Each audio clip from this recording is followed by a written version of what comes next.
This is Con from Statewide Super as part of my weekly update, just to talk to our members. Wanted to give a bit of substance today on diversification, and again, we don't want to be too long, so we don't want to bore you, but basically wanted to give an update what that means. A couple of things first.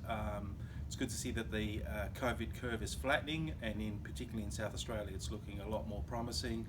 Hopefully soon being 4 to 6 weeks or even earlier, we slowly start to see things opening up and get back to normal. So I want to spend a bit of time on the returns for the month of March.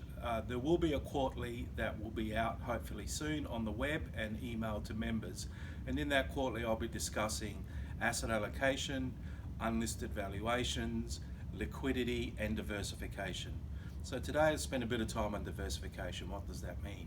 What it means is if we take the month of March, the Australian stock market was down over 20%.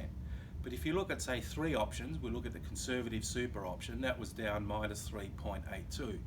We look at the active balance option, that was down 8.33. And the My Super option, which is the default option, it has a sort of a growthier outlook, that's minus 9.10.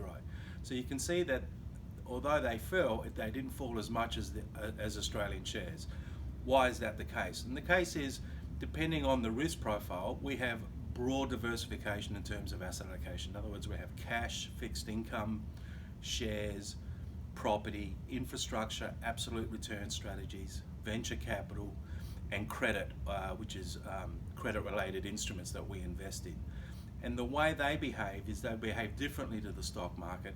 And as you can see, just in that 1 month, they don't fall one for one.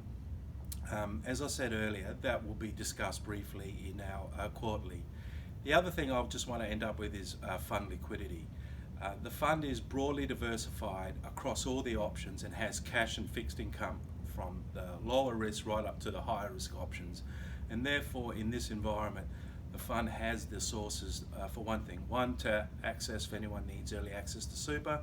2, to take advantage of the market opportunities out there as the markets are volatile, and it allows us to rebalance to take opportunities. So that's my update for today. Thank you, and we'll have a chat again next week.